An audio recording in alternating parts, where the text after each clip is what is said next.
itti gadhiisanitti hima wanni hin deddeebi'ee dubbadhuuf borus duuti itti fufti du'a tanaaf haa xiyyeeffatanii jeeti malee ayidoon maalin argadha as keessa maal argadha poostu malleen godhanii barcal bulchiinsi aanaan godhu bulchiinsi godinaan godhu nama irraa du'e poostiin godhan nama irraa du'e baluu faanuu irraa du'ee jira kanaafuu jedhanii Oromiyaatti illee hin gabaasan kana caalaa istupidiitiin ni jirti kana caalaa haraam ta'u ilma haraam intala haraam ta'uu ni jira hin jiru ilma haraam intala haraamitu Harargee lamaan bulchaa jira si galee yoo odoo akkas ta'u baat akkasii miti yoo jedhan immoo they have to do something else and they have to care for our communities kubbsachuu qaban rakkoo uummataa wajjin si galee bakka uummataaf buusuu isaan barbaachisa sympathetic value qabaachuu isaan barbaachisa yoo xiqqaate malee kanaaf wanni dhukkubsee dubbadhuuf gabra waan ta'eef gabra kana kabalatti gadhiistudha maaliif akka gabratti waan yaadaa jiraniif maaliif amma itti gaafatamaa nageenya aanaa Doobbaa Ibrahim Muusatu du'e eenyu ajjeese rasaasa Somaaleetti ajjeese poostii isaanii jala deem arrammoo akkana goone waltajjii akkasii goone fake sheedii jaaraa beeku dinni amma Harargeen sheedii tana jaanitti sheedii jaarsisanii qorqorroo tana baajeta kaan sila khawaan dhimma biraatiif magaalaa wayiitiif aanaaleedhaaf waan biraatiif fayyadu sheedii horii eessaa fidan eessaa akka fidaa jirtanii beektanii meeree horii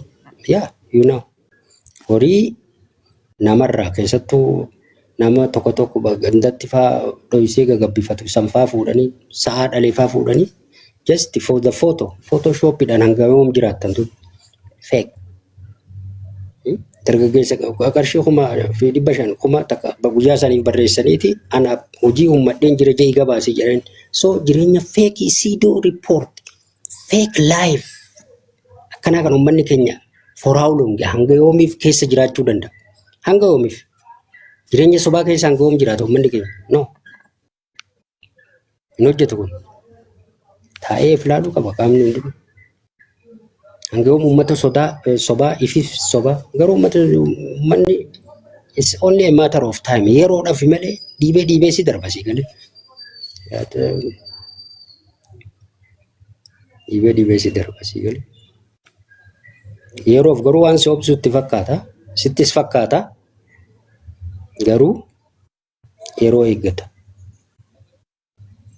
qabsoon immoo Oromoo wanni beekuu qabu akka duraaniitii miti ka'ammaa kun hamaadha hamaa ka'ammaa akka matsaaf Baaybiliitti akka gartee dhimma hadiisaa fi quraanatti jala muramee as booda Oromoon rakkiiloon baatu jaamee jira kanaafuu kan dakanatti du'us akka Rabbii isa godhe kan dakanatti beela'us kan gadii kanatti beela'us dheebutus akka Rabbii isa godhe aanaa Odaa Bultumiin fudhatanii very best example aanaa akka modeelii godina Harargee lixatti konkolaataa maalii fi badhaasota adda addaa amatarraa fudhata amatarraa sababni baajeta aanaa sanii inni namtichi achi bulchu eenyu maqaa isaa hin beeku I don't know Hamid namni jedhamu yeroo mara fuudhee teessa keessa ciroo keessa kanaaf beekadhu hojiin hojjetamne meemma namni beektan na taajjaba aanaa Odaa Bultum namni beektan odoo na taajjabdanii si galee namni beektan na taajjabuu dandeessan share godhaa isaan bira leengi'a yoo akkasii miti jan karaan burqaarraa gara bulchiinsa magaalaa Baddeessaadhaa fidu mee akkamitti uummanni maal keessa jira mee roobnaan uummanni sun magaalaa dhufata namicha bulchaa aanaa kanaati the best leadership quality ka qabuu fi service uummatarraa barbaadamu guutuu completely hojjetee jira jaamee akka Oromiyaatti namni dhaafamu nama akkanaa uummanni dhoqqeedha magaalaa dhufatu hin danda'u. Jireenya uummataa booraadha. Haala akkanaa kana keessa sigalee kontekistii kana keessatti namni badhaafama.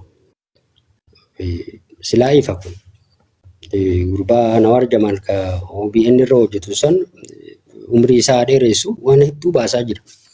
Akkanuma Harargee Bahaatti aanaa Gooroo guututti wanni ta'e sanuma jechuudha. Namni afaan isaatiin guyyaa saniif itti yaadameetiin bobbocamee tolee akkana ija'ameen dhufa malee hojii takka achas keessaan qabu hin jirana waan kanaaf haala akkanaa kanaanii hojiin hojjetamaa jira akka Oromiyaatti. Fake pseudo report. Jireenya akkanaatiin immoo waggaa tokko miti halkan tokko jiraachuun an akka kalifatte anaaf qaanidha. Maaliif akkasittis jireenyuma dhabee gaafa gartee Oromoodhaaf wanni takka ta'e anillee akka waliin naa ta'u. Gaafa jireenyi uummata keenya kan baadiyyaa sun jijjiirame waliin jijjiiramudha. This is my dream. This is my dream. This is my dream. Waan inni isiniin keessattuu warri Harargee amma bulchaa jirtan amma isin obboleessa keessan jaaluma keessan gartee kan isin biraa du'e illee keering gootan maatii isaa sanillee illee gartan duu isaa kanaa taziyaa'utti dhaquu rabbi isin beeku. Sila kaarra isa ajjeese boru cirootti dhufeen ajjeesa jettanii revenge godhu kana ta'uu baannaan immoo uummanni keenya isin caala waan ta'eef uummata qopheessuu danda'u qabdan ture. But you are not ready to do that. Because wanni bakka san teessaniif wanni akka itti isin akka itti tolfamtanii bakka san jirtan is something else. Completely waan addaati.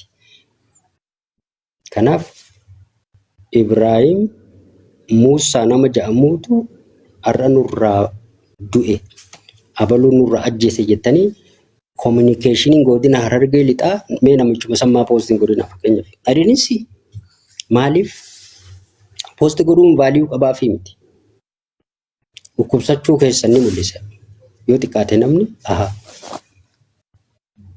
gatiin itti kenname jira maaliif yoo akkas ta'e Oromiyaa dhagaare maaliif waan akkana gootan jedhanii lubbutti isin diibatan aangorraa isin ari'an fedhiin keessanis aangoo fi jireenya keessan qofa waan ta'eef si galee jiddugalummaa uummataa waan hin qabneef jiddugalummaa paartii amanamaa paartii malee amanummaa uummatummaa hin qabdan. Yes hin qabdan kana rakkoon kan jiru. Kanaaf akkanaan itti deemuu isin baasa bara wayiitiif jiraata.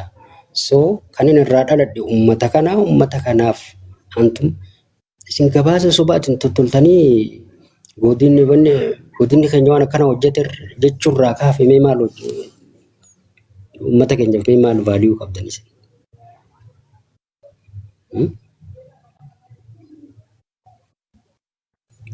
Which is very shame on you. Gama dhibba abbaa dhabe si galee abbaa jabaa dhabe.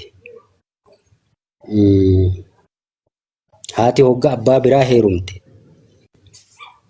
Si galee ati directly jechuun indirectly dhimma ulfaataadha. Dhimma ulfaata jiran.